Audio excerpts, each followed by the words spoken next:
E bem-vindos a mais um WJ Review. Aqui comigo está duas pessoas, o Robs Opa, mano.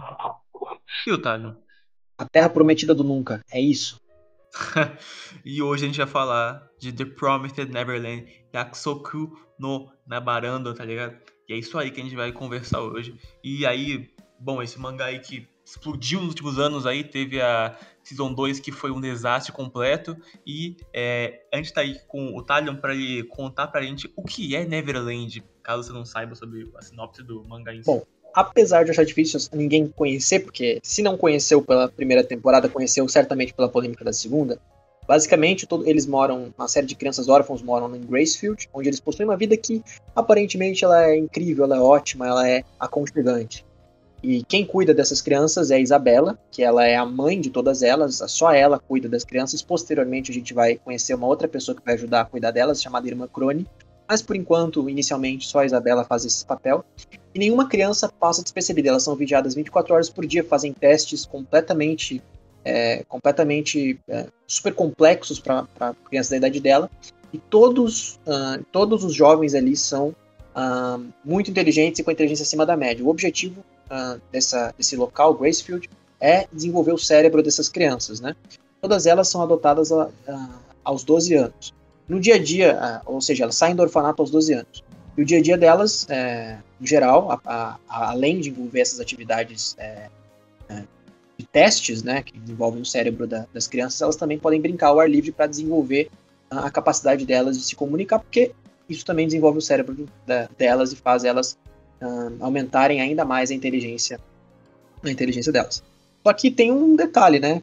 Elas não podem sair do orfanato de jeito nenhum. O orfanato é cercado por um muro, tipo a muralha da China da vida. E nesse muro elas não podem escapar, elas têm um limite até onde elas podem ir. Tanto que quando elas, dentro da obra, quando elas tentam entrar ali dentro sair da região, ou chegar muito próximo do muro, a Isabela, que é a mãe delas, não deixa. E esse mistério ronda essa região aí da Neverland, que a gente fica receoso porque a gente não sabe exatamente do que se trata.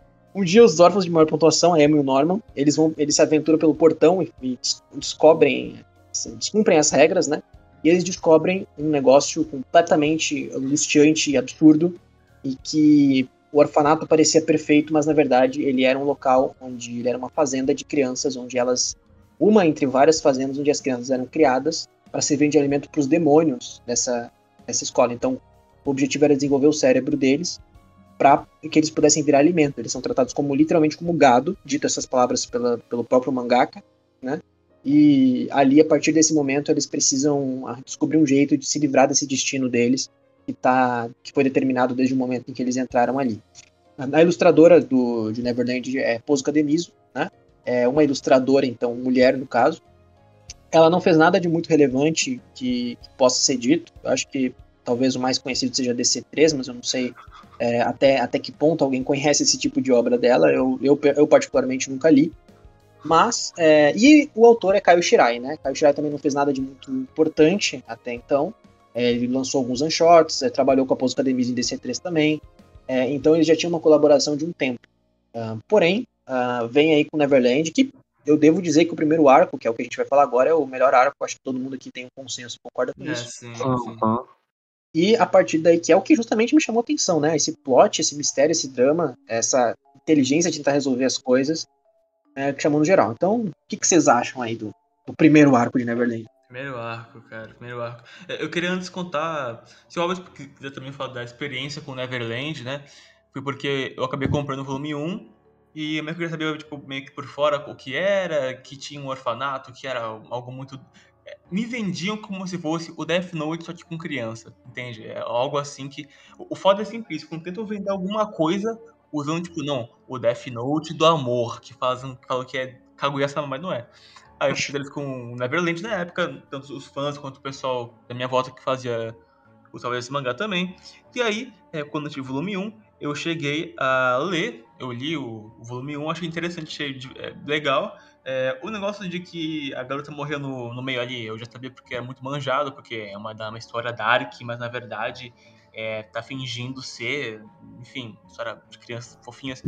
Algo bem previsível assim, então não é algo que me pegou tanto. Algo que não me pega no mangá em si. No geral, eu não acho esse mangá impactante pra mim. Eu acho que ele constrói a atenção dele quando necessária ali. Tem uns quadros dos olhos da Emma, tem ali um fundo maior, tem uma double page interessante. Só que no geral, a atmosfera do mangá não me pega, cara, de jeito nenhum. Mas aí depois eu fui checar o anime, o episódio 1, só pra comparar com o que eu li. Contra se contra ouvir, mesma coisa. Nada. E tu, Hobbs?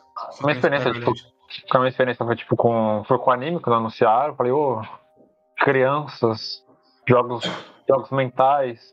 Foi legal, assistir o anime, foi, bacana. Aí depois foi, aí comecei a comprar a coleção. Aí foi isso, depois teve a segunda temporada, que, meu Deus do céu, o último episódio adaptou, o quê? 7 volumes, cada frame era um volume só, pô. Aí você ficou bacana. Aí depois, aí eu comprei a coleção. Aí, depois a gente, falou que a gente vai gravar isso aqui. Aí eu cheguei uma semana no Neverland e fiquei triste. E tu, Thales? A minha experiência foi, acho que a mais traumatizante possível. Eu assisti o anime na temporada que tava lançando o anime e eu falei, caraca, que anime foda. O que vai acontecer, né, pô? Os caras que saíram do campo, eles vão sair do campo agora, e aí? O que tem ali fora nesse mundo? É tipo o Shingeki no Kyojin da vida. A gente tá dentro das muralhas, a gente não sabe o que tem ali fora, né? O que será que espera por eles? São crianças também, né? Que vão sobreviver. Exatamente. É ruim igual, pô. Igual. Tem até arco político, olha só. Mas enfim. Tem até arco político. Mas basicamente isso me prendeu. Então eu entrei em Neverland e fui começar a ler o mangá, né? E viciei até Gold Pound. Eu tava assim, cara, esse mistério do Minerva, eu quero saber quem é Minerva. Pô, quem é esse cara que. Porque o Minerva é o que move a história. O Minerva é o cara que é um mistério, que ninguém nunca saiu dali. Não existem crianças fora dali. As crianças todas são gados, né? Os únicos adultos são as irmãs, né? Que cuidam das crianças. Né? Algumas crianças são selecionadas para serem as irmãs, essas babás das outras crianças. Então, existe toda essa tensão construída no meio. Quem que é o Minerva? Quem que é o cara que escreve os livros? Porque ele é um homem, né? E os homens, eles sempre vão morrer ali. Seguindo essa ideia, eu comecei a acompanhar e terminei de acompanhar Neverland. Quando eu comecei a acompanhar Neverland, estava no final de Gold Pound. Ali, estava mais ou menos saindo de Gold Pound, estava num rumo que eu estava achando esquisito. Mas eu falei assim, peraí, de repente ele consegue fazer um negócio interessante. Não tinha sido revelado o Minerva ainda, então eu tava com a esperança de que seria um plot twist interessante. No fim das contas, eu acompanhei isso semanalmente. Cada semana era uma facada no coração de tristeza. Não tinha um ser humano nos comentários do mangá semanal que não ficasse frustrado e triste a cada semana que passava, porque começava a ficar pior, entendeu? Só que eu acho que o ápice da desgraça foi quando o cara revelou Deus. Mas isso a gente vai chegar lá. Isso foi absurdo, cara. Isso aí não tem cabimento não, velho. Mas enfim. Sobre esse primeiro arco, falando sobre esse primeiro arco agora, ele é um arco que... Por que ele é o melhor do arco de Neverland? Primeiro porque a gente não sabe de nada, a gente tem dicas e mistérios que são plantados e deixam a gente curioso para a história continuar. A gente tem a personalidade da Emma, do Ray e do Norman, que são 3 personalidades distintas, mas que se complementam muito bem. A gente descobre, inclusive, que o Ray ele é filho da Isabela, né? Em determinado ponto. Que é a babá que cuida deles. E aí a gente tem toda essa logística de eles terem que lidar contra a Isabela, porque como a Isabela ela é uma criança que foi criada também nos campos de Gracefield, ela é tão inteligente quanto eles, talvez mais, inclusive.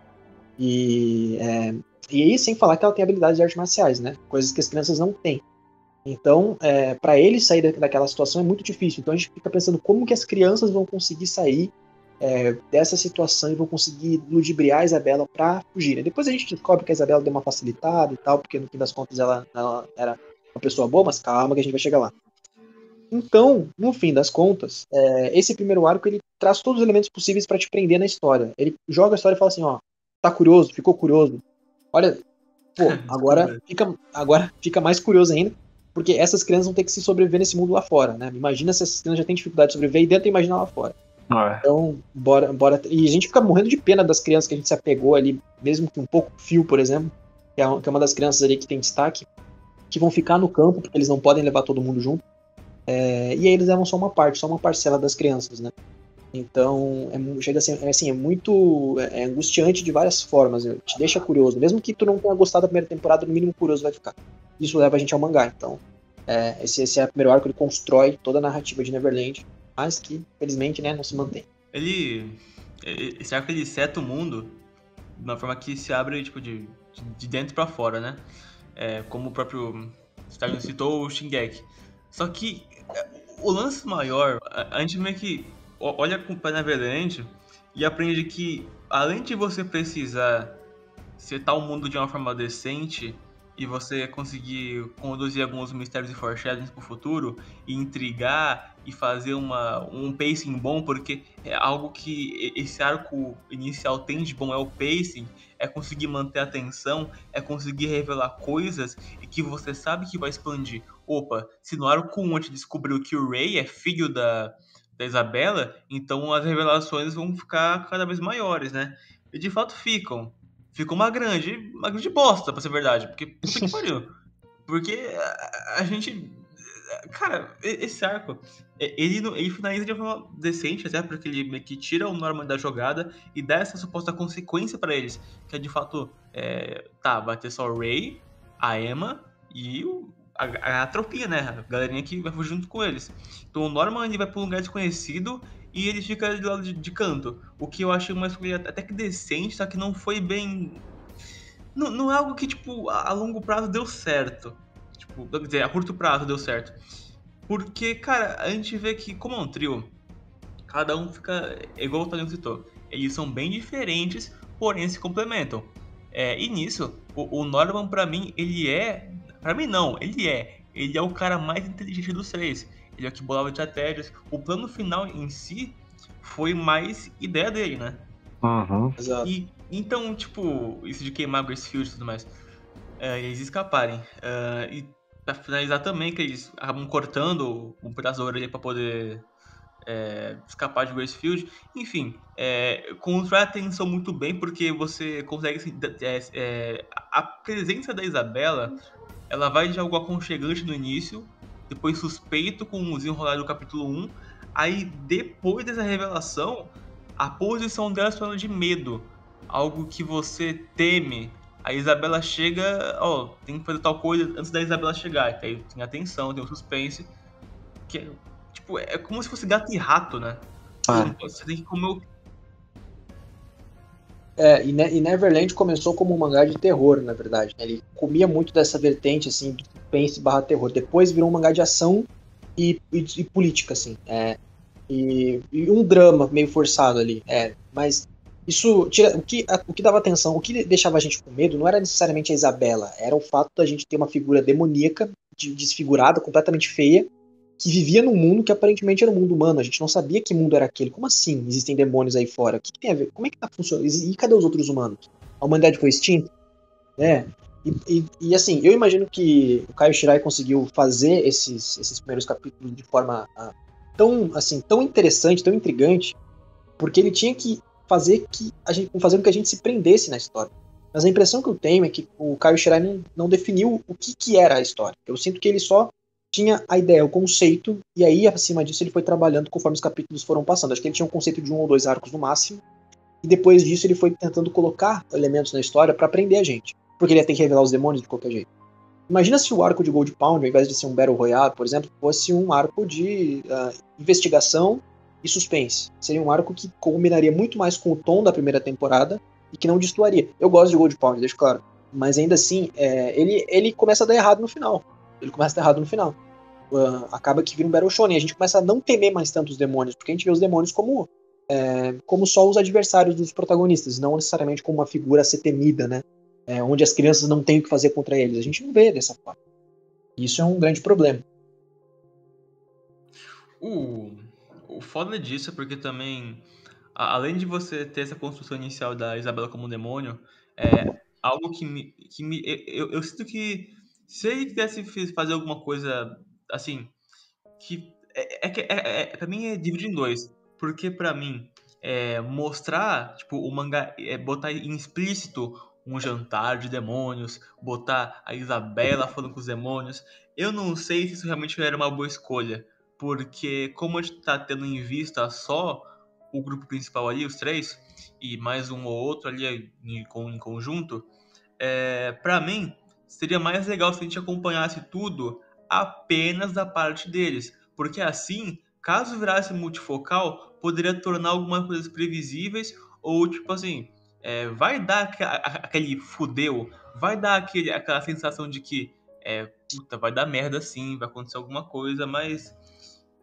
algumas vezes eles só apareciam os demônios pra ter double page bacana. Pra É só, verdade. tipo, e agora podemos começar? Ter coisa do tipo. E no fim, cara, só, tipo, essas partes são muito. Dá pra ver que ele queria buildar alguma coisa com os demônios. E com a própria Isabelle, a função de ser uma mãe que posteriormente vira vó também. Uhum. Então, É, é muito isso.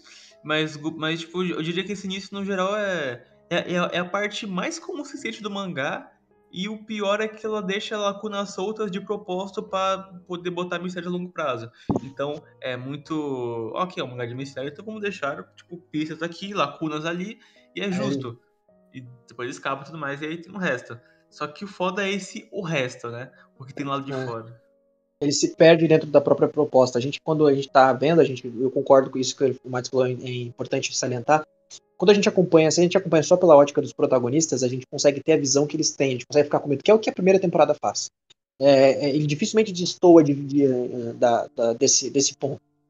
E quando a gente percebe, por exemplo, que a irmã Crone desaparece e ela é comida pelos monstros, a gente percebe que nem as babás estão seguras, nem quem está ali está seguro.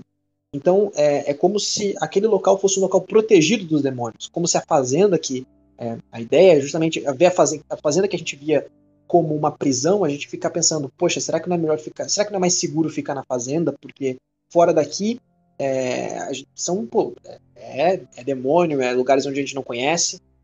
Será que não é melhor eu tentar me tornar uma mãe, por exemplo, uma avó aqui dentro, né? Coisa que eles poderiam descobrir mais pra frente. Né? A gente começa a ficar com esse receio cada vez mais dos demônios, que a gente sabe que mesmo a irmã Crone também era uma criança de algum campo, né, dos campos de concentração de crianças que eles tinham. Ela não era qualquer criança, ela também tinha inteligência, ela sabia artes marciais também, apesar de não ser tão demonstrado, mas a ideia é que todas as mães sabem um pouco disso. E mesmo assim, ela foi subjugada pelos demônios muito facilmente. Então, como que vai lutar contra isso? Como que se luta contra o sistema? Tanto que termina essa primeira parte com a Isabela, a gente não sabendo bem quais as intenções da Isabela. A Isabela parece que não gosta muito do que faz, mas ao mesmo tempo precisa fazer isso. Então, essa tensão que cresce na gente também, porque a gente sabe que a Isabela fica a primeira temporada toda falando que se essas crianças fugirem, eu tô ferrada. Por quê? Porque provavelmente a gente imagina que ela vai ser morta pelos demônios. A gente fica pensando, poxa, então todas as crianças ali vão morrer. Se essas crianças saíram, né?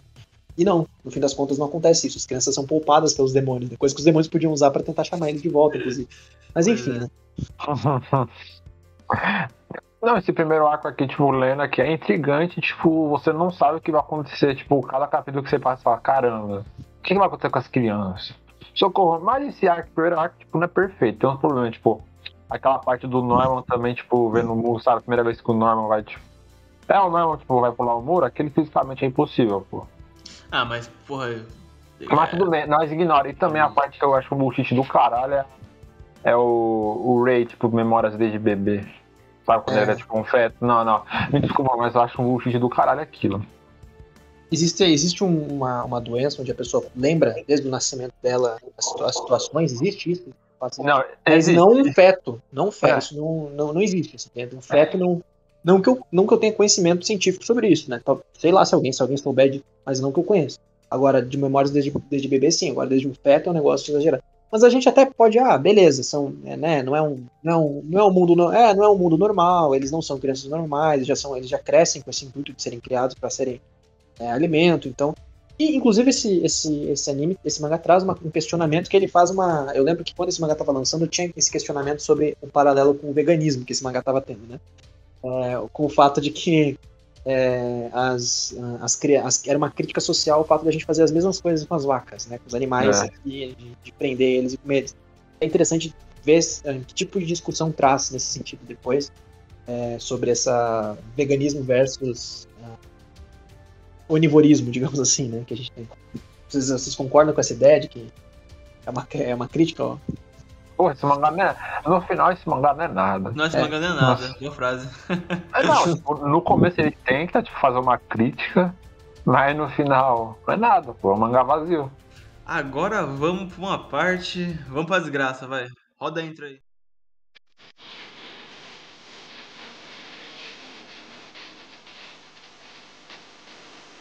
Tem que lembrar que eles conhecem a Música, que é uma demônio, né? E o amigo da demônio, esqueci o nome dele agora. Sonju, né? Sonju, isso. É nome coreano aí. A música é o Sonju, e o Sonju, a música tem essa coisa de não querer comer humanos, né? Onde a gente inicialmente acha que a gente vê que eles são mocinhos, até tem depois uma ideia de que quando eles vão embora pra Gold Pound, né? Parecendo que eles estavam fingindo um negócio O assim, né? Que eles Sonju não tava eram. se segurando, mas a música era mais pura, por assim dizer. Mas aí a gente vê no finalzinho, tem um painel da música meio assim, eu vou devorar eles depois. Um negócio assim, ela fala um negócio bem suspeito. No fim das contas, isso nem é lembrado depois do mangá, eles voltam como aliados Bem e todas. foda-se. E aí eles saem desses demônios que eles encontram, e a partir daí eles percebem que nem todos os demônios são iguais, né? E aí a gente já não tem mais medo dos demônios nesse ponto. Porque a gente sabe que eles podem encontrar um demônio que pode perseguir eles, mas eles também podem encontrar um demônio que é amigo. Então a gente começa a ver os demônios mais como humanos do que como demônios de fato. E isso tira a tensão que o mangá tinha construído. Não que seja uma decisão errada, mas quebra um pouco aquele clima de tensão, porque é muito breve. Eles saem dali e a gente tá ansioso pensando, putz, e agora? E eles encontram demônios amigáveis e a partir dali eles já encontram um outro local que é um bunker, né? Onde tem uma série de crianças escondidas ali e 2 adultos, né? O Yugo e o Lucas. Os dois eles são encontrados no bunker junto com outras crianças e a gente começa a se perguntar, mas e aí? 2 adultos? Como assim 2 adultos? Como assim crianças no bunker? O que tá acontecendo aqui, né? A gente começa a ficar com bastante dúvida do que esse mundo quer oferecer pra gente. Como é que é? Então realmente não é o nosso mundo ou é o nosso mundo pós-apocalíptico? É a primeira coisa que a gente imagina. Eu sei, qual que é? O mangá, ele quis também dar possibilidades. Ele quis mostrar que, cara, nem todo demônio é ruim, cara. Peixes são amigos, não comida, tá ligado? Então. Fica aí a referência. A Múdica e o Songu, eu gosto da posição que o mangá dá inicialmente de você ser algo muito ambíguo. Porque pra mim, passa um pouco a sensação de que eles podem trair Gracefield a qualquer momento, né?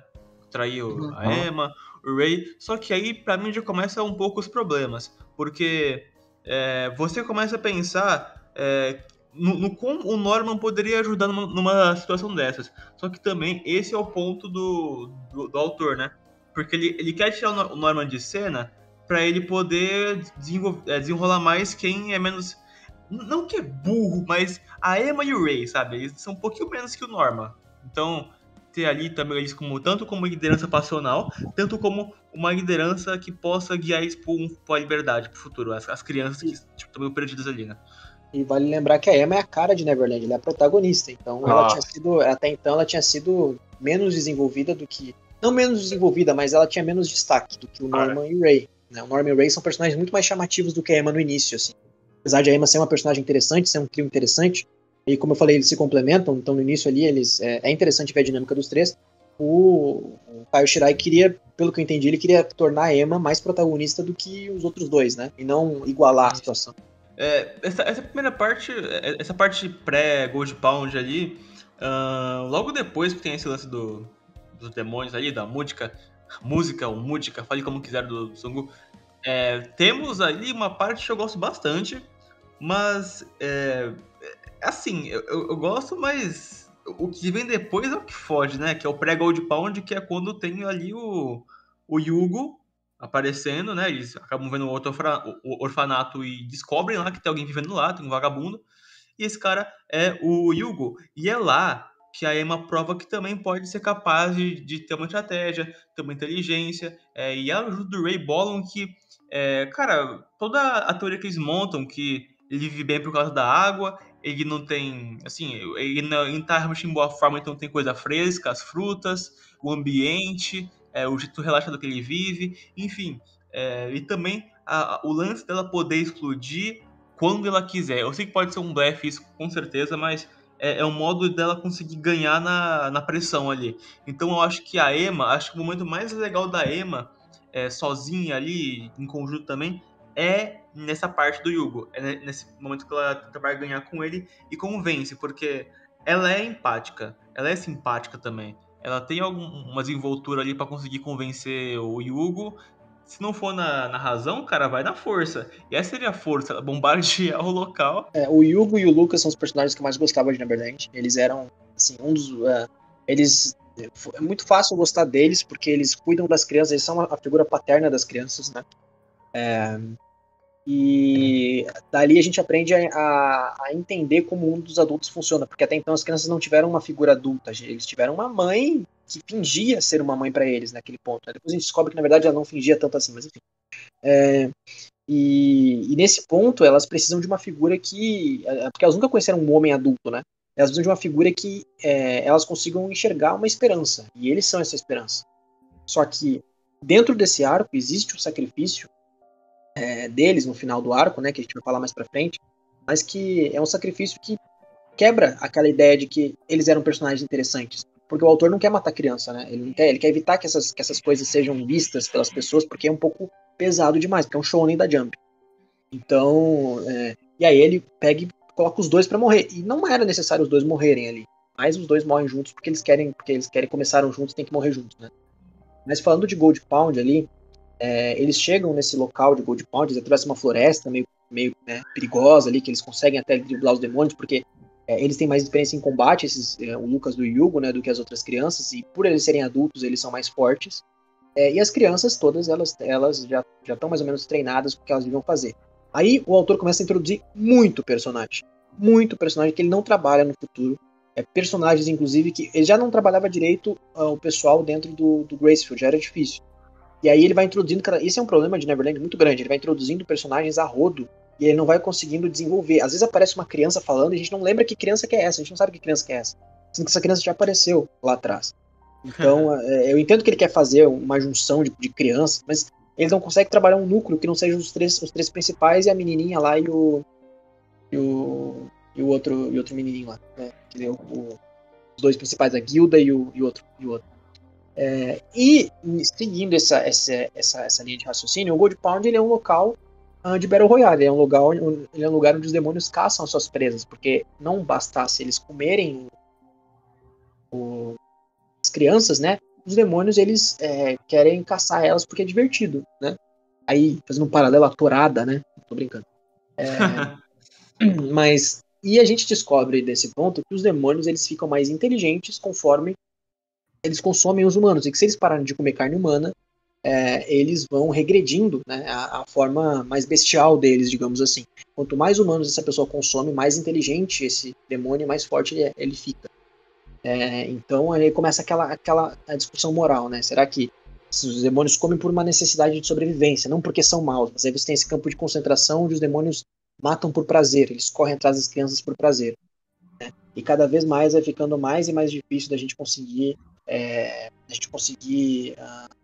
justificar, digamos assim, a matança desses demônios, porque a gente começa a tentar fazer um paralelo com os humanos, de que tem humanos ruins, humanos bons, mas ao mesmo tempo são não são figuras humanas, são figuras que têm uma biologia diferente, portanto precisam comer crianças, e tem que ser bem desenvolvida a criança para que o demônio não volte dessa forma bestial, e assim vai nessa ideia toda. E a partir dali começa um Battle Shonen absurdo, que é um Battle Royale que acontece. E isso, nessa época do Gold Pound, foi uma época justamente que estava em alta o Battle Royale. O Battle Royale recente tinha sido lançado, assim, tava fervendo, todo mundo jogando Battle Royale, gostando de Battle Royale. E eu sinto que o Kaio Shirai quis fazer um negócio em homenagem a isso, né? Tentar hypar o mangá através do Battle Royale. Que não foi tão ruim assim. Mas como eu disse, eu preferia que fosse um arco de mistério e suspense do que um arco de pura luta, até porque até a gente tinha nesse ponto que os demônios eram muito superiores às crianças e as crianças não tinham como se esconder dos demônios, né? E nesse arco a gente descobre que os demônios são até mais vulneráveis do que a gente imagina. Mano, pra que fazer tipo um arco tipo que é de investigação, suspense, tipo um battle mental entre os dois pra um battle shonen simples, com aquele bagulho da Emma morrendo e depois voltando, que eu acho um bullshit do caralho nesse arco. Nesse arco a gente tem o Lewis, né, que é não o Hamilton, o Lewis é um demônio, né. Tá tudo... O Lewis, ele é um demônio foda, ele é um demônio que ele tem uma aparência meio no ar, assim, e tal. Ele é o cara que tem um monte de habilidades, ele é o temido por todos, porque não tem como duelar contra ele. Os outros demônios até tem, mas o Lewis não. O Lewis é um nível acima, né? Porque ele consumiu crianças mais inteligentes, consumiu mais crianças e tal. E aí o arco, ele tem dois pontos. Assim. Tem o primeiro ponto onde eles têm que achar, descobrir coisas sobre o Minerva, por isso que eles estão nesse local de Gold Pound. E o segundo ponto é a luta contra o Lewis, onde eles precisam derrotar o Lewis, ou pelo menos incapacitar ele, para que eles consigam sair dali vivos, né? E aí existe todo um plano mirabolante em volta, tem aquela câmara, né, onde eles encontram mais uma dica do Minerva, que é o que mantém a história novamente presa, né? A gente mantém a gente presa à história.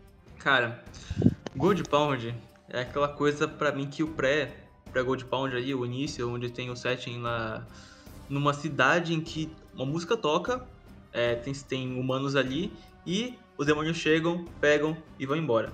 É um set muito interessante porque você já bota quer dizer, ia falar os protagonistas, mas assim, só a Emma que tá lá. Nessa situação de que ela tá num lugar novo, em que os demônios são presentes de modo efetivo, só que é aquela coisa. Pra mim, na minha opinião, o autor ele quis explorar uma possibilidade e se empolgou. Ele quis pegar uma possibilidade e ele foi longe e usou como algo principal. Porque quando você vai confrontar os demônios, você vai ter que partir pra força. E você vê pessoas que partem pra força, pra mim, na minha opinião, seria melhor se fosse um ponto do mangá. Pessoas combatem demônios sozinhas, mas também elas vão às armas e tudo mais. Só que um outro ponto legal que o mangá poderia trazer seria o lance de Gracefield, o pessoal ali, tratar usando a inteligência, estratégia, ser esperto. Mas esse arco, durante a segunda metade, vai pro caralho junto do pacing, na minha opinião. Vai pro caralho. Porque ele pega essas crianças que são guerreiras, tenta setar ali um backgroundzinho ok, e aí parte pra guerra. É batalha, investida, moleque de 4 anos com escopeta mirando no demônio, o demônio chama a mãe do outro, grita pra caralho, um monte de random morre pra dar um impacto ali, mas ninguém liga pra eles. Enfim, e além de ser várias páginas só disso, é maçante. O ritmo ali tá. Cara, foi arrastado essa parte da floresta, foi arrastado.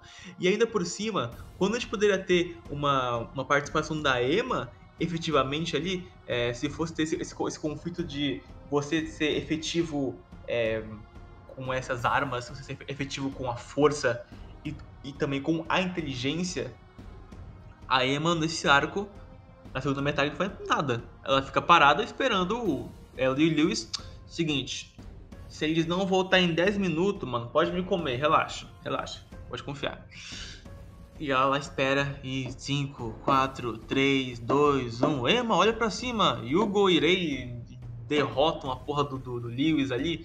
E cacetadas Shrek, né? Cacetadas Shrek. Porque cacete, cara, o lance pra mim, primeiramente, que ele não morre.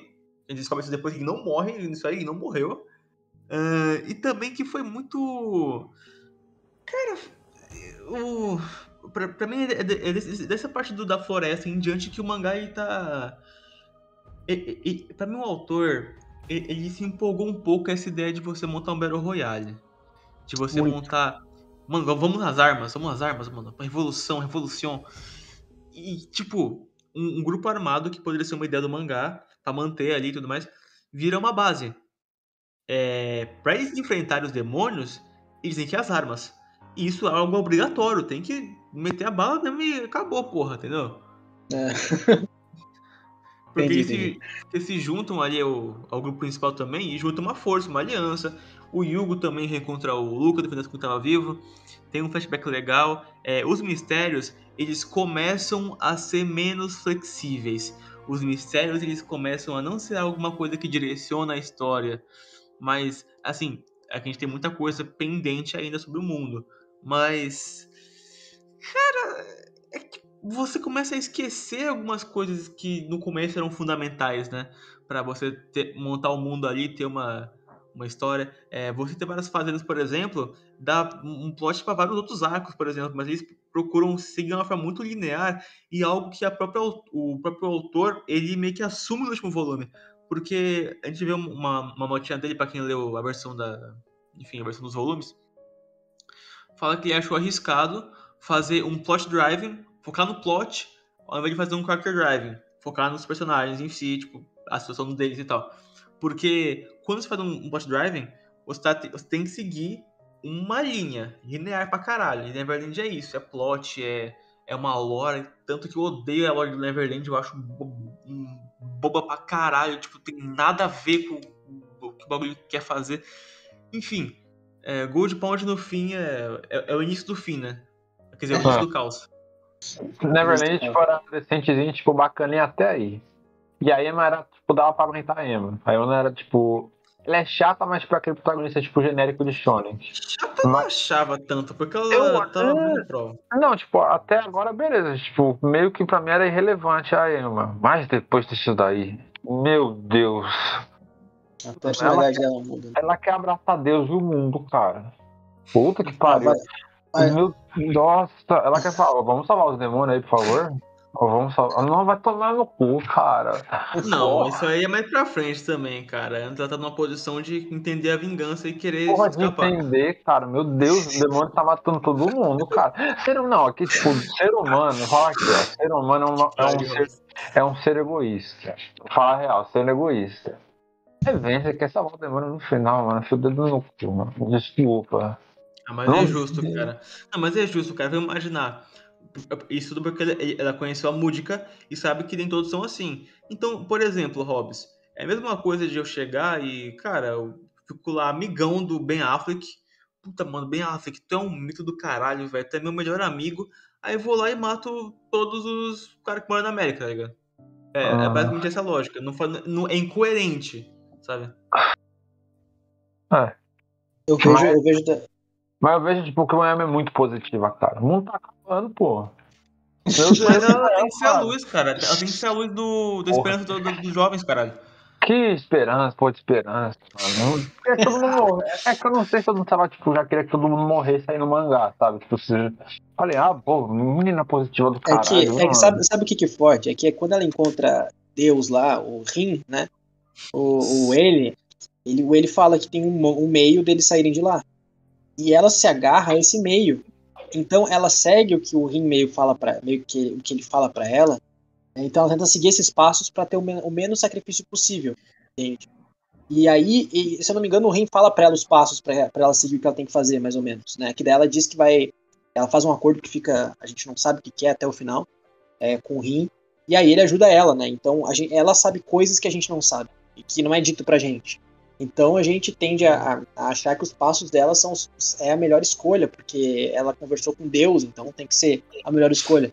Só que é uma questão assim, ela é o tipo de pessoa assim, ela tenta separar os demônios, mas ela não. Aliás, ela não tenta separar os demônios, ela tenta não matar todos os demônios. E o problema é que a maioria dos demônios não busca justiça, não busca algo correto, eles só veem eles como comida. E outros querem até brincar com eles, tanto que a gente vê que o Lewis, né? O Lewis é um cara. A gente vê o Lewis, no futuro a gente percebe que ele tá vivo e ele tá discursando a favor das crianças, né? A gente descobre isso. Estranho pra caralho. Mas na verdade o Lewis nem era o dono, porque descobre que o Lewis não era o dono da fazenda. Quem era o dono da fazenda era o Bion, que era um cara que tava acima do Lewis, né? Que era um cara com vários olhos e que parecia ser mais fodão, esse Bion. Dá até pra entrar agora, a gente descobre que os demônios, tem até um demônio lá que aparece em Gold Pond, que ele tem uma esposa, né? E aí eles lutam e morre o demônio, e a esposa fica triste, começa a chorar, e eles têm que matar a esposa também. Isso é muito ruim, cara. Aí eles se sentem mal porque matam a esposa, cara, o negócio. E aí vai escalando, e vai escalando. E aí, claro, nem todos os demônios são ruins, mas assim, a maioria dos demônios, a gente tem, tipo assim, veio o demônio, cara, a gente tem que atirar, porque, pô, se o demônio tivesse chance, ele vai matar a gente. A gente não tem mais os adultos com a gente, por exemplo, eles saem dali. Vale salientar que a gente não falou, mas o Norman ele ficou pra trás, né? Na fuga deles. Não, a gente falou. A gente falou. E aí o Norman foi estudar, né? A gente acha que o Norman morreu. Ele ficou com aquela roupinha de agiota. Passou na USP. Mas na verdade não, a gente vai descobrir mais pra frente que ele não morreu, olha só. A Armand tá vivo e vai jogar no Vasco. Vasco. Aí a gente sai de Gold Pound, né? A gente sai de Gold Pound. Aí é quando começa, eles descobrem pistas, né? Eles são descobertos no esconderijo deles, que é descoberto por um, se não me engano, quem descobre o esconderijo deles mesmo? Não lembro. Mas, enfim. É um soldado do um, rei lá. sim, é um humano, né? É um humano. A gente descobre que tem um humano que tá contra eles. A gente fica, que? Como assim? Não, peraí, senhor. Então, quer dizer que os humanos controlam os demônios? Não, peraí, o que tá acontecendo? E aí eles encontram, e aí é mais brutal essa parte, porque são adultos, né? Então ele é uma mata-lança desgraçada. E são humanos, a gente sente mais empatia por eles, né? Porque eles não são tão quase imortais como os demônios. Os demônios têm aquela coisa, né? A gente tem que atirar em um ponto específico deles e tal. Exato. E aí eles descobrem que tem uns pilares, não sei das quantas, que daí ele dá uma rushada, o autor dá uma rushada, né? O Caio Shirai dá uma rushada. Aí eles têm que entrar nesses pilares para que vai acontecer alguma coisa que eles não sabem. E aí eles vão nesses pilares, né? E a Emma, ela... não sei se exatamente na ordem correta, mas isso acontece. É o que acontece ali. Que é eles encontram Deus, né? Que esse Rin, né? É uma criança demônio, parece de criança. Mas ele é o cara que fez um acordo, a gente descobre no futuro, mas acho que já dá pra falar agora. Acordo não. Uma promessa, é o nome do mangá. Promessa do Terra do... Caralho, exatamente. Não acredito. Foda, mano. Né, a gente descobre mais pra frente que ele fez uma promessa com um cara chamado William Minerva, né? Que ele selou a promessa entre humanos e demônios 1000 anos atrás. Tipo, nossa, quanto tempo, caraca. Então, 1000 anos depois. Depois que eles veem a humanidade, pelo terror que a humanidade passou, ele resolveu dar uma chance para a humanidade sobreviver, né? Então ele separou o mundo dos humanos do mundo dos demônios, basicamente. É o mundo dos demônios que está ali, é um mundo à parte. E o mundo dos humanos é outro mundo, basicamente. Então, só que alguns humanos ficaram para trás para que possam servir de alimentos para os demônios. O acordo basicamente era esse. Sim. E aí, a partir daí, eles saem, vão atrás, eles encontram crianças aleatórias na floresta e descobrem depois que essas crianças fazem parte de uma organização. E aí, que organização é essa? Onde é que tá essa organização? O que vai acontecer? Puta, como assim? Tem mais crianças ainda, então? Que porra é essa? Virou um orfanato ao ar livre. aí eles encontram nessa organização o Norma. O Minerva, na verdade, eles vão encontrar o Minerva. E esse Minerva é o Norma, né? Ninguém menos que Albert Einstein. Então, confesso que quando rolou isso aí, eu fiquei tipo... Não, tá de sacanagem. Cara. Finalmente a gente ia encontrar o Minerva e a gente... Puta, caraca, que figura. Eu acho que foi cedo demais. Se fosse o Minerva de fato, eu acharia cedo demais, mas ok. E aí a gente descobre que era o Norman. E o Norman tá crescido. Com um cabeção crescido. E... Como assim o Norman cresceu? Aí a gente começa a pensar que a gente tá louco. A gente pensa assim, puta, mas peraí. Quanto tempo passou? Será que faz tantos anos assim que passou desde quando eles saíram? Porque não fica claro o tempo. Vale ressaltar, isso acontece. Uma coisa que confunde muito é porque eles ficaram muito tempo procurando os pilares, até achar os pilares de Deus, né?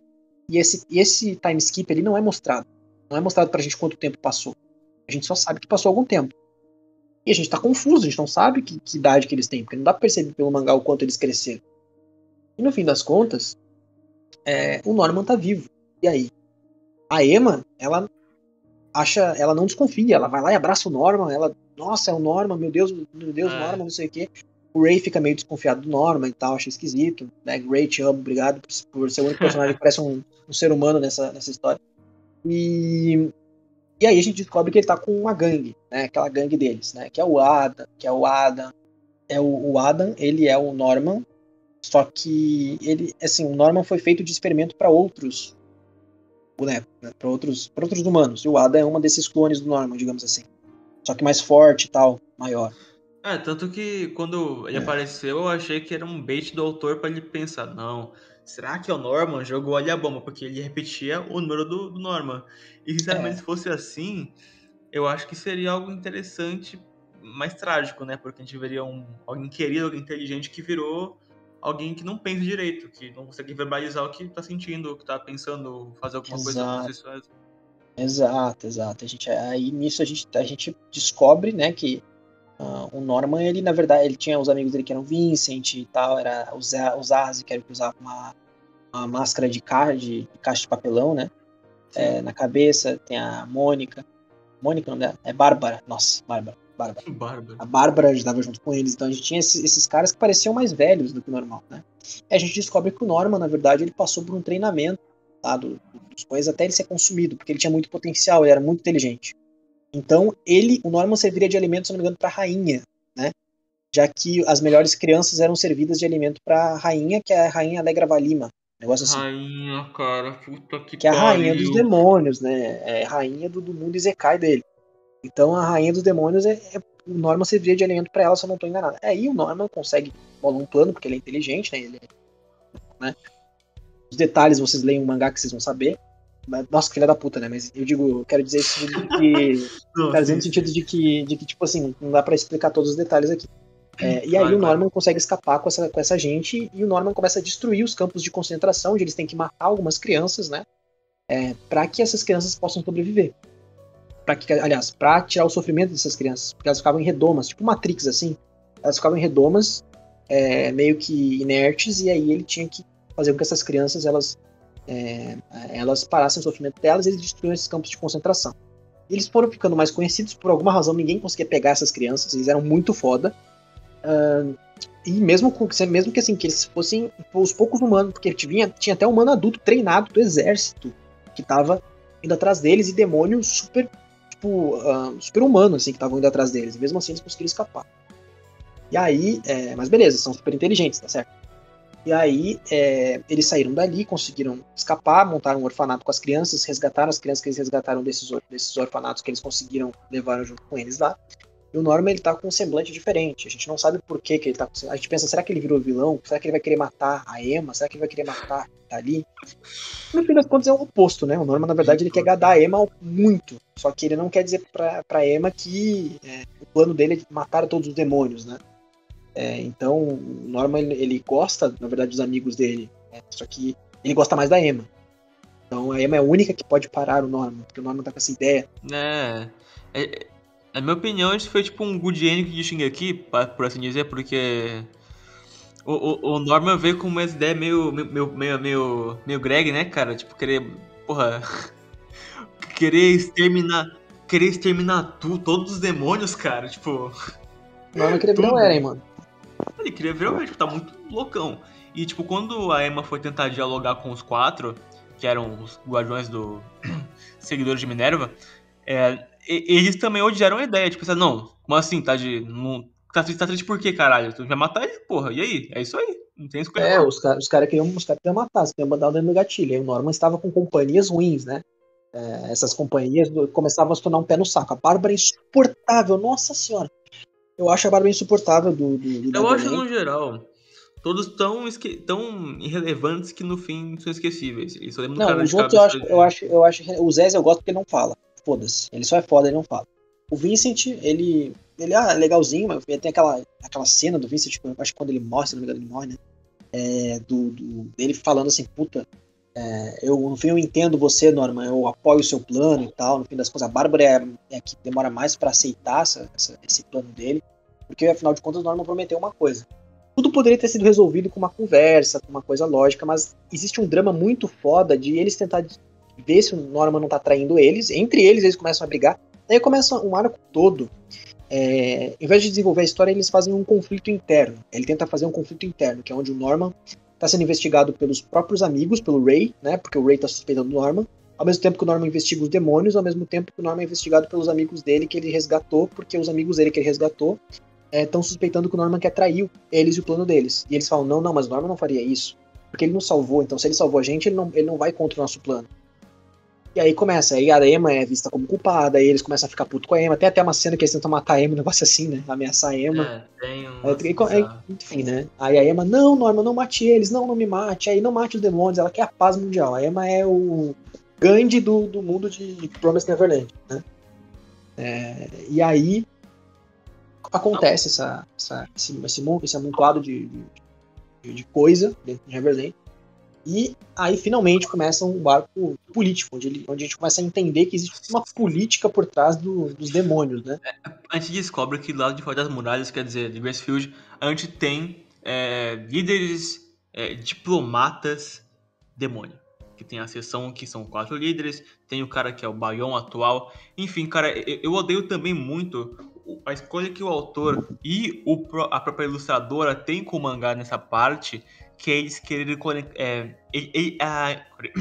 a intenção deles de querer botar flashback e isso ser alguma coisa tão foda-se, tão invisível, que eles só começam a colocar datas que, como a gente não se situa tanto no agora, não dá pra saber se é muito antes ou se é muito depois. Porque bota lá 2041, aí volta pra 2030, aí vai pra aí 1000 anos atrás. Do nada, 1000 anos. A gente vê pouca mudança nesse sentido. E são personagens que a gente caga, porque são demônios. Vocês lembram que tem um flashback no Neverland? Neverland é cheio de flashback besta, que não tem porque ter. Tem flashback no Neverland que mostra os caras das cavernas lutando contra os demônios. Vocês lembram? Eu lembro. Não, é foda, cara. É horrível, cara.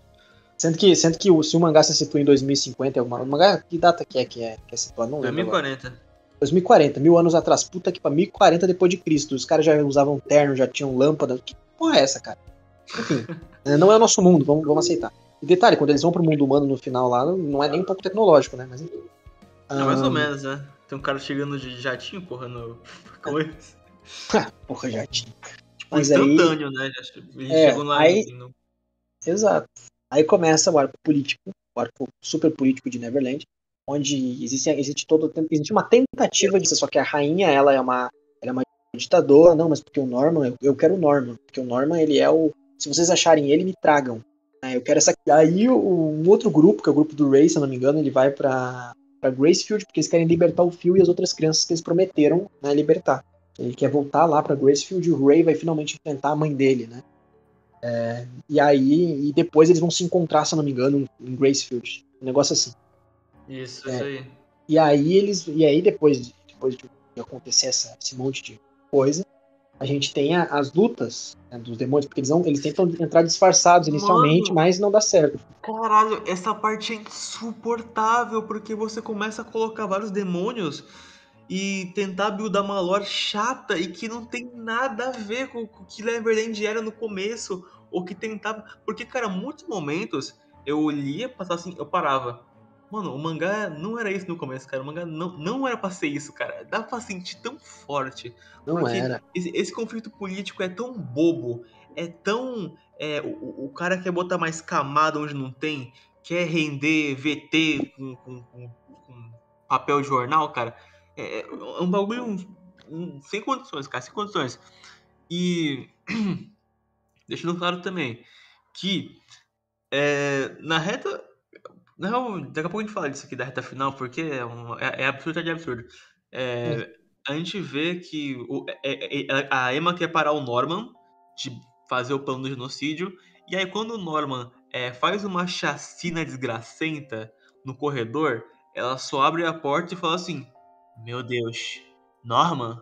Para, Norman, para com essa porra aí, cara, tá feio, tá feio, tá feio. Tá bom, Emma, tá bom. Eles se abraçam e vão partir pro futuro melhor. Não, né? existe aquela cena, né, que a rainha tá querendo, prestes a matar todo mundo, e a Emma, não, vamos conversar, porque pode existir um acordo, eu vou tentar arranjar um jeito pacífico de humanos e demônios conviverem, não sei o quê. Aí a rainha, que mané conviver, não sei. A rainha morre de um jeito bem besta, se eu me lembro bem, né? Bem acontece idiota, tudo que eu nem lembro. Acontece todo um drama lá de ela vai matar o Norman, não vai matar. Eu lembro o que acontece. A rainha vai matar a Emma, e aí acho que é a Emma, o Norman, e aí aí termina o capítulo com a gente pensando, meu Deus, o Norman vai morrer mesmo. Porque a gente descobre que alguém tá no chão caído, né?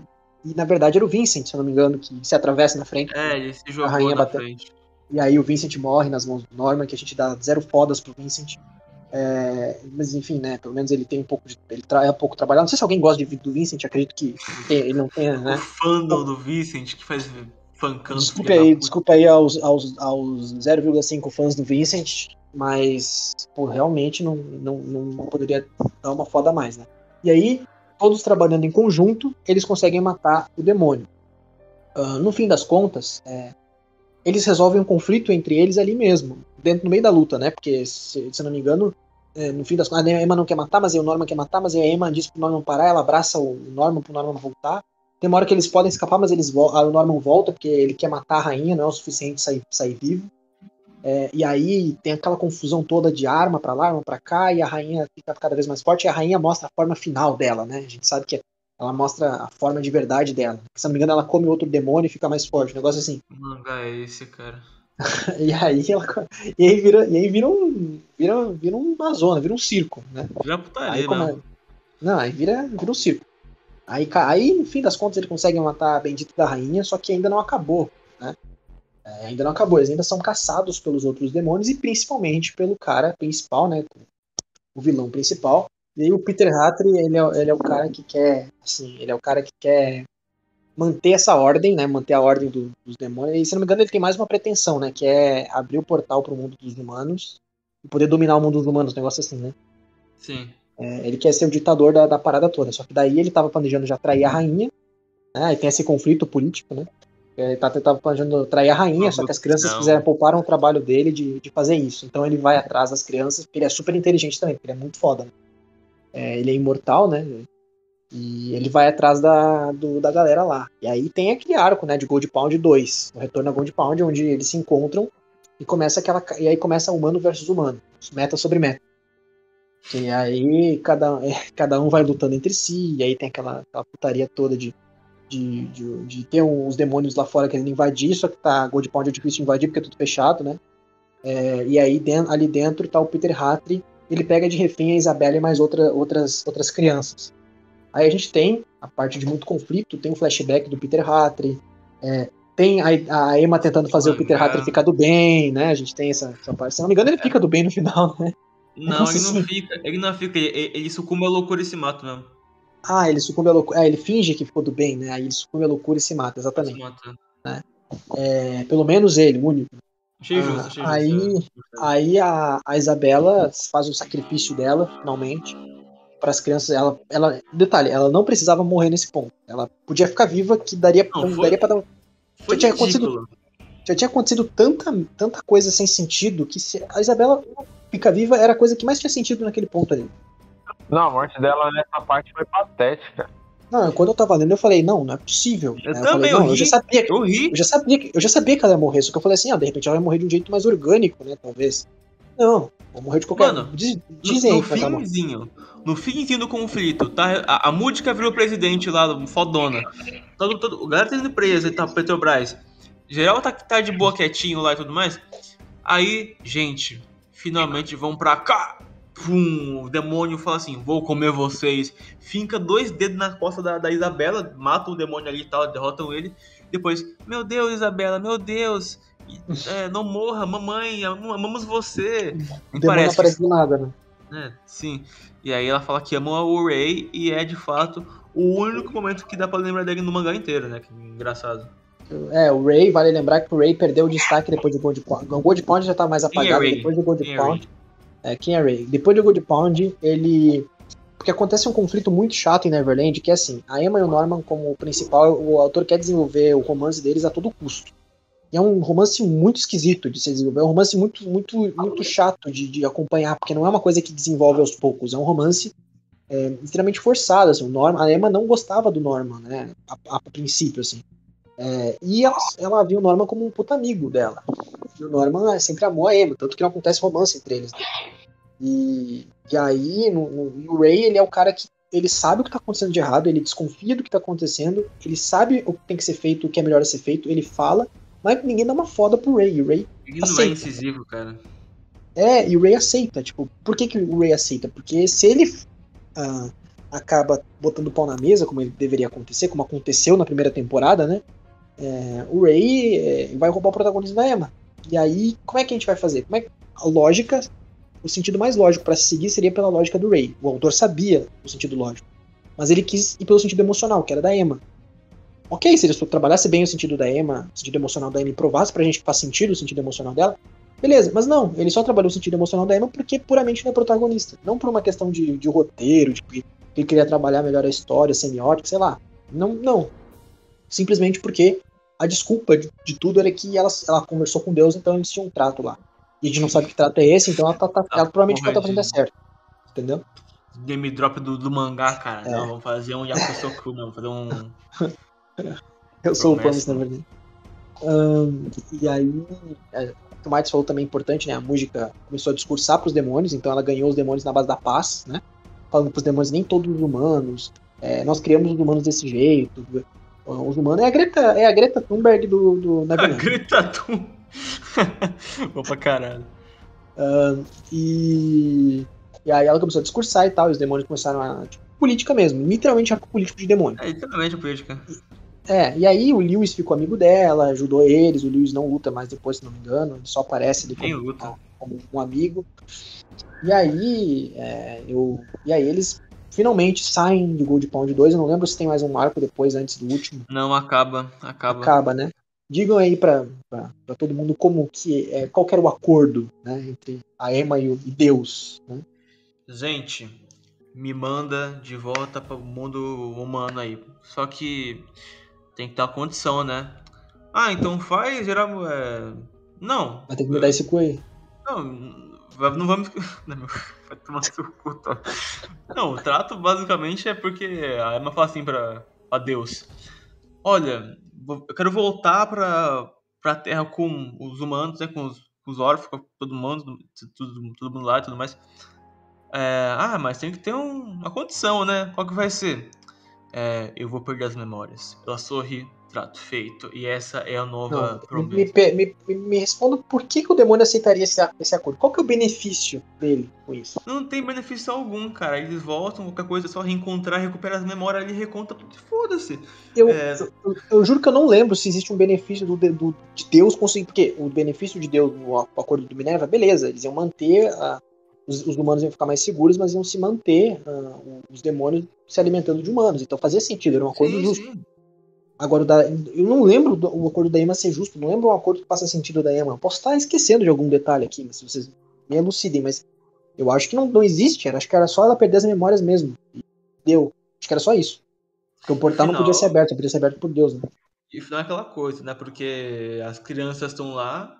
É uma chave que abriu o portal, eu acho. Né? A Emma, ela fica na abstinência no mangá inteiro, ela fica, não, o Norman. Aí chega na reta final, o Norman chora pela Emma, aí tem a nossa, gente, que...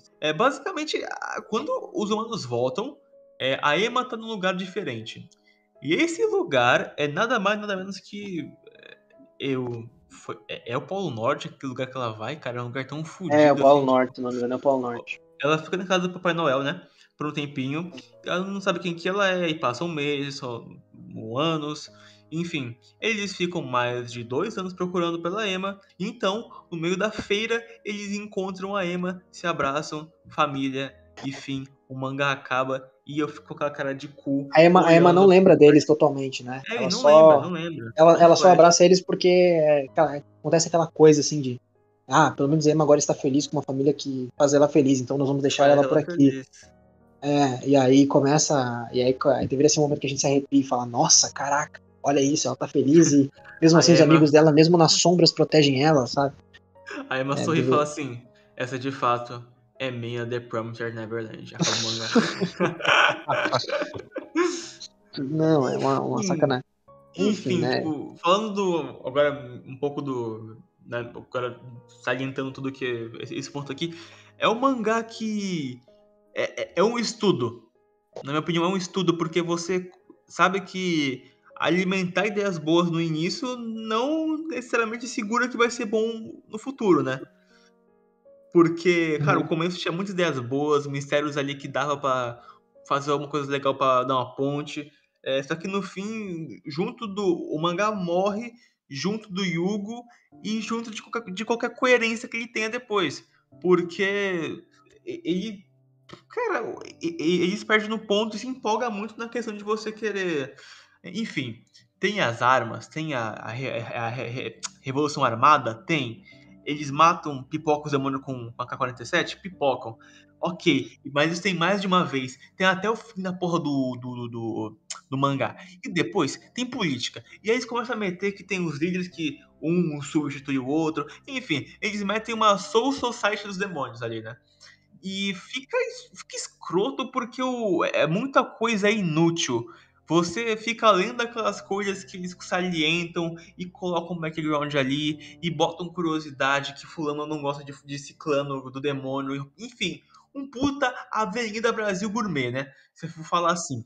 E nisso, quando conclui essa porra toda, você pega essa informação que eles deram no início, de que, porra, tem muita coisa ali por baixo ali dos panos ali, que relação dos demônios entre eles, que a rainha é fodona, que não sei o que é backstory de 1000 anos atrás, e você enfia no meio do seu cu. Porque isso aqui não adiciona praticamente nada. Porque no fim quem resolve é a Emma, quem resolve é a Múdica, quem resolve é o Lewis, de Gold Power, de que a gente achou que tava morto, mas voltou pra resolver aqui. É o Shanks, caralho. O Lewis foi o Shanks, porra.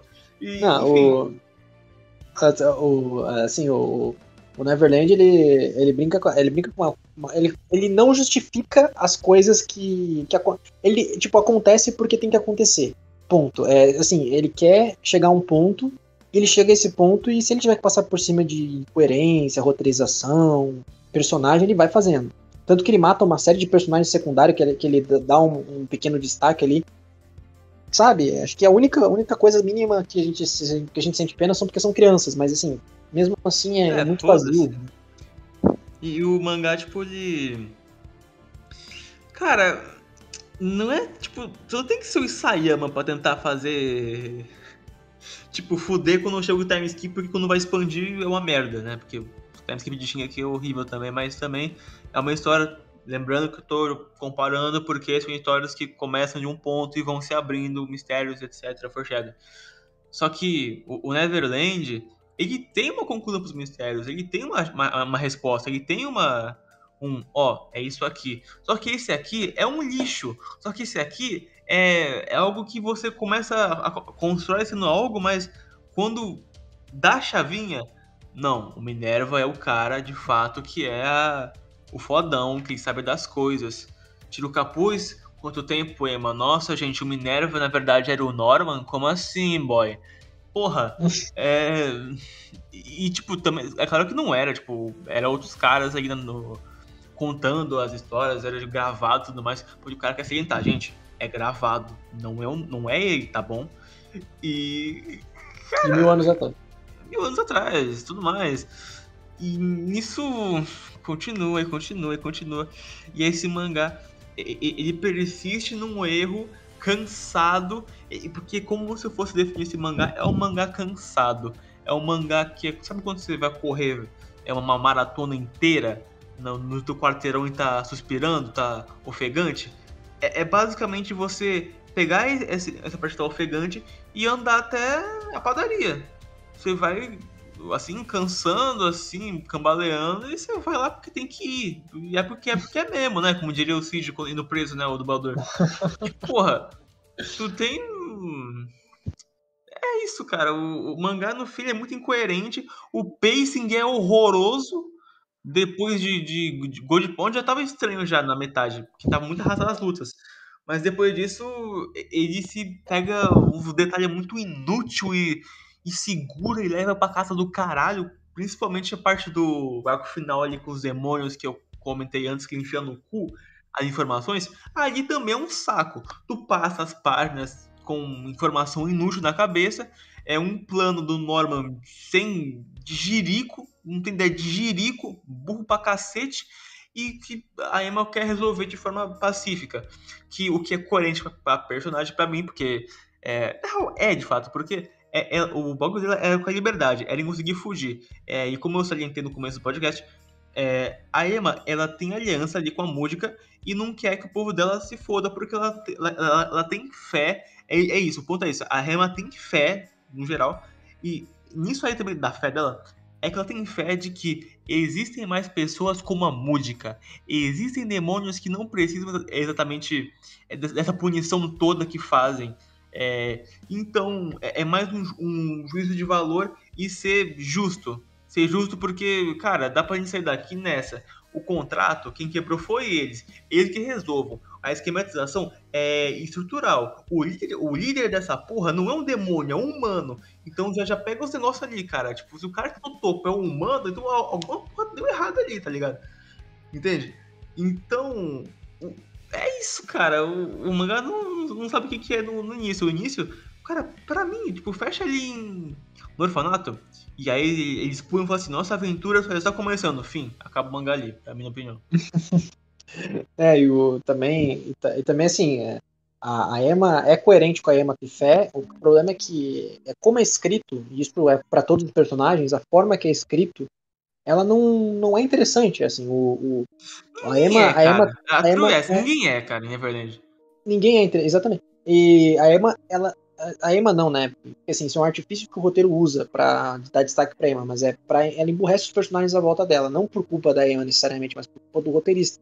Ele precisa, ele não sabe trabalhar o Ray e o Norman separadamente de forma inteligente, mantendo a personalidade deles inicial, complementando com a Emma. Porque antes, por que ele conseguia fazer isso? Porque era um arco pequeno.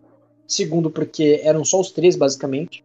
Terceiro, ele podia sustentar a história nas costas de mistério, de suspense, então ele não precisava revelar nada naquele momento. Mas quando ele começou a ser obrigado a revelar as coisas, ele começou a ficar perdido.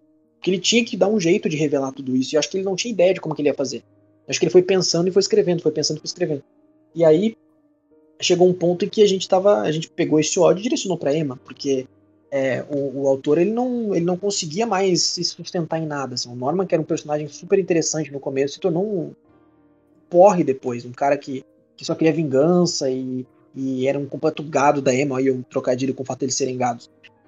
Ele ficava à mercê da Emma completamente, a Emma dizia, ele fazia, ele não ouvia a Emma em algum momento, mas se a Emma implorasse pra ele, tem até uns quadros que ele fala assim que ele não pode muito olhar pra Emma, porque senão ele vai começar a sucumbir ao que ela quer. Tem um quadro que é mais ou menos isso, né? E extremamente paga-pau da Emma, assim, e o Ray é o único que tá entendendo a situação. O Ray é o nosso alívio, porque ele sabe, pelo menos, que aquilo ali é ridículo. Mas ele não faz nada também. Então, por quê? Porque se ele fizer, novamente, o roteiro não vai para onde ele quer. Então, é uma série de coisas que ele precisa diminuir personagens, diminuir a história para chegar a um ponto onde ele quer. Tipo assim, eu quero que a Emma vá do ponto X ao ponto Y. Então, para ela ir do ponto X ao ponto Y, eu vou descartar esses personagens aqui. Eu vou pegar e vou usar a personalidade do Norman, do Ray, vou submeter ao que a Emma quer. Porque quando ela chegar nesse ponto aqui, eu quero continuar a história acontecendo determinadas coisas que eu planejei. E assim vai, o mangá. Até que chega um ponto em que ele simplesmente vai jogando personagem, vai jogando ideia, e fica uma bagunça total. No final tem 500 mil personagens, a gente não lembra de metade. Os momentos memoráveis para mim de Neverland, eu lembro até Gold Pound mais ou menos, depois começa a ficar tudo meio embaralhado, porque é uma confusão. Imagina quem leu normalmente por volume, que nem o Mads, ainda fica confuso. Imagina eu que eu li semanal, cara.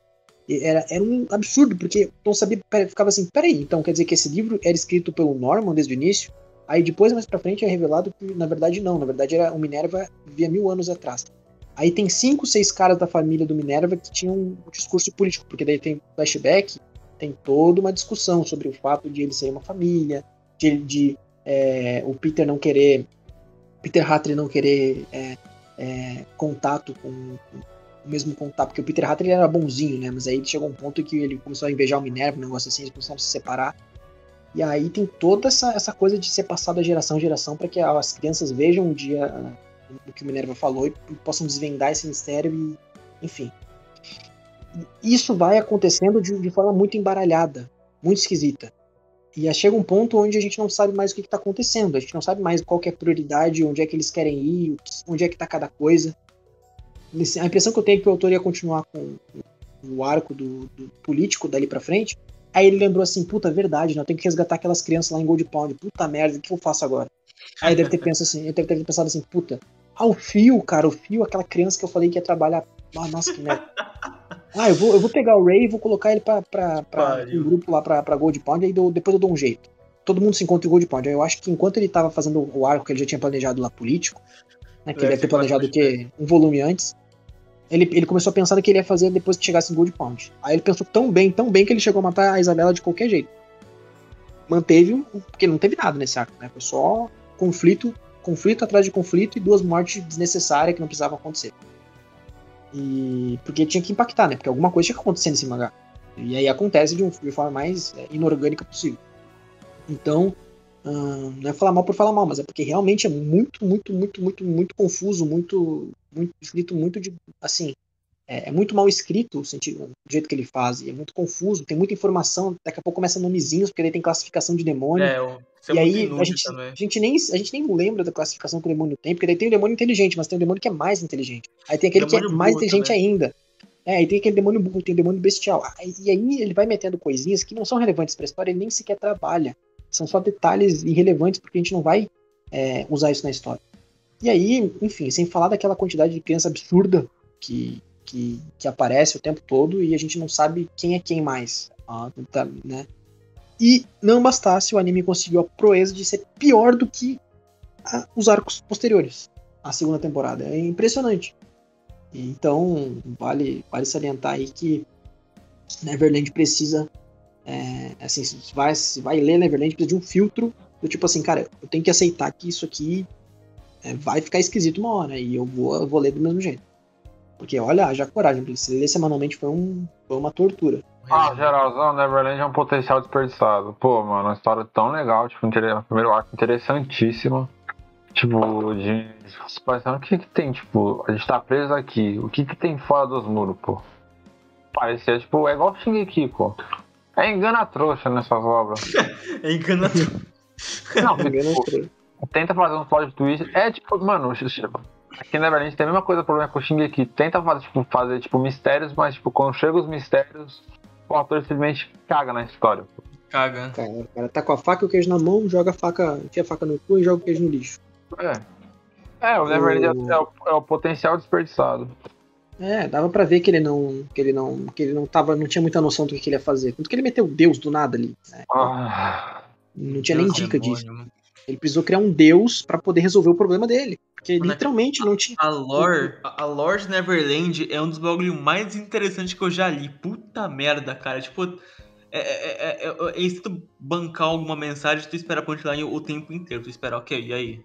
Tá bom, e aí? Tá bom, e aí? Ok, e agora? Beleza, é isso aí? Não, é só isso? Não, Exato. Tudo. Esse textão todo, esses capítulos inúteis do caralho pra vender cada demônio interagir entre si para porra nenhuma, cara, não tem nenhum ponto isso.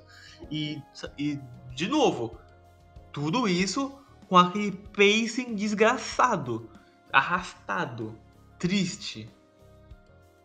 Nossa, cara, tudo piora com o tempo. Não, é muito assim, muito ruim. O fato dele colocar Deus explica muito bem o que esse mangá significa, né? Ele colocou Deus ali porque era uma ferramenta que ele precisava. Porque pensa comigo, ó. Ele saiu do Gold Pound, tá? Parece que até ali ele tinha planejado. Aí ele sai do Gold Pound e ele pensa, putz, o que eu faço agora? Aí ele pega e coloca um mistério de ter que achar, assim, aquele mistério do mapa, né? Que foi até interessantezinho. E aí eles vão para cada um desses lugares do mapa, encontram Deus, tá? E aí ele coloca Deus ali por quê? Porque daí é um artifício onde ele pode fazer o que ele quiser, porque Deus é Deus, então ninguém pode questionar os poderes do cara, e coloca um acordo que ninguém sabe. Como ninguém sabe os poderes de Deus, mas sabe que é Deus, e ninguém sabe o acordo que Ema fez, ele tem tempo até o final do mangá para planejar o que ele quer fazer de fato, com a Ema e com Deus. Que é uma forma dele postergar o roteiro. Então, para mim foi esse artifício que ele utilizou, né? Ele acho que mesmo quando Deus apareceu, ele não sabia o que ele ia fazer com Deus, ele não sabia o que ele ia fazer com a Ema, acho que ele nem sequer sabia direito que acordo que ia ser, ele sabia mais ou menos. E aí, conforme foram passando os capítulos, que ele foi tentando pensar no que ele ia fazer. Porque eu não consigo achar outra explicação, assim. Parece muito que ele jogou a ideia ali pra poder dar tempo do mangá respirar, sabe? Isso é triste, assim, triste ver uma situação dessa. Bom, a gente pode perguntar também pra vocês o que vocês fariam de diferente se vocês leriam outras obras, né, dele. Não. Ser sincero, não. Deixa em off isso aí. Deixa em off. Esse cara já me provou que ele não sabe descrever uma história. Verdade. O que salva, tipo, o mangá pode ser a arte, pô. A arte dos volumes é legal. Dos volumes. Eu tenho a coleção inteira física aqui. Os volumes é foda. Só que é assim, tipo, eu passei por todas as etapas da Panini. Os primeiros volumes, tipo, é bem feitinho. Aí depois chega aqueles volumes gritantes, tá ligado? Que é duro pra abrir, que meu Deus. Nossa. Aí depois chega, eu passei por todas as fases da Panini, até chegar tipo, no último volume que tipo, é gostoso de ler. Vocês mudariam alguma coisa ou não? Deixa desse jeito aí. Tira Tipo, igual você tem na parte de Gold Pound ali, né? Deixar o mangá sendo, por exemplo, aquela parte ali a Revolução Armada, lá, ó, juntar a galera com as armas, você pega aquilo e torna como uma minoria, como um pessoal que ataca, mas, tipo assim, só existe ali, ter um pessoal que é avançado dessa forma, aí depois, lá na frente, você volta com eles, certo? O negócio é, se eles têm inteligência para escapar e fugir de vários demônios na casa, no mundo, como situações que poderiam favorecer ou não, eles poderiam também usar toda a inteligência deles. Então, por exemplo, Gold Pound, se eles, cara, dá pra Gold Pound nem precisar de conflito direto. Só uma game ali, só uma armadilha, arrancar informação. Só que não, o autor ele prefere jogar no liso e fazer Battle Shonen. E o arco político em si, esquece, joga fora, joga fora, joga fora, joga lá fora, puta que pariu. De resto, assim, é só ser consistente e lembrar sobre o que o mangá é, né? Ler o próprio mangá. Exato, exato. Sinto que faltou isso também pra ele, né? Ler o próprio mangá, verdade. Mas mantém a mesma pegada que você tinha no início, evita ser expositivo demais com os mistérios dele, não torna o Battle Shonen, mantém os personagens fazendo coisas inteligentes, planeja um pouco, leia o próprio mangá. Não saia por aí fazendo qualquer coisa, porque assim, fica confuso, fica bagunçado, enfim. Dá pra ver claramente que a falta de experiência dele escrever mangás longos fez com que ele tivesse dificuldade em fazer Neverland. Mas enfim, acho que nem ele esperava esse sucesso mesmo. Enfim, qual a nota que vocês dão pro mangá no final? 4. Lapada, assim, 4. Muito rock. Tipo, ó, o mangá começou com 9, primeiro arco. Eu gosto bastante do primeiro arco. Tipo, uns filminhos, beleza. Aí depois, tipo, 8. Aí depois foi escaralhar inteira, depois 4. Pra mim começou com 6, 7 e foi só descendo, cara. Quase. Cara, eu só não dou 3 porque eu considero o começo, cara. O começo salva muita obra. O começo salva bastante, cara. Começo é legal. Uhum. Faz sentido. Eu dei 3 pra obra, na época mesmo. Eu não me arrependo do 3 que eu dei, porque, assim, eu só não dei 2 e 1. Na verdade, a justificativa não é porque eu dei 3, é porque eu não dei 2 e 1, porque ainda tem 2 arcos que salvam. Então, esses 2 arcos, eles aumentam aí 2 pontos, né, digamos assim, da vida. Então, porque o Gold Pound eu gosto, o primeiro arco é o melhor de todos, e depois dali é só ladeira abaixo, né? Então, eu dei 3 por isso. Assim. Mas se alguém der 1 ou 2, eu não vou julgar, não. Assim, porque, olha, é triste. Esse foi o WJR Review de Yakusoku no Neverland, né? Se você discorda de tudo, refuta a gente nos comentários do YouTube. Se você concorda, dá like. E se você discorda também, né? A gente comentar, dá like também para nos ajudar aí, propagar. Tem o apoio na descrição. Despedidas aí, Rob. Bebo água como fruta, galera. Boa noite. Manda tchau pra galera aí, Talion. Boa noite aí, valeu. Se eu falei alguma besteira aí, falem, por favor. Se eu esqueci de alguma coisa, falem também. Eu não vou lembrar de 100% do mangá, então eu tentei dar um resumo. É isso aí, né? Espero que vocês tenham gostado. Valeu. Redes sociais aí embaixo, canal de cortes, a Twitch. E é isso. E é porque e é mesmo, e ver, e jer, e como diria o Whindersson Nunes. E até o próximo vídeo, até o próximo podcast. Falou aí, galera. Falou.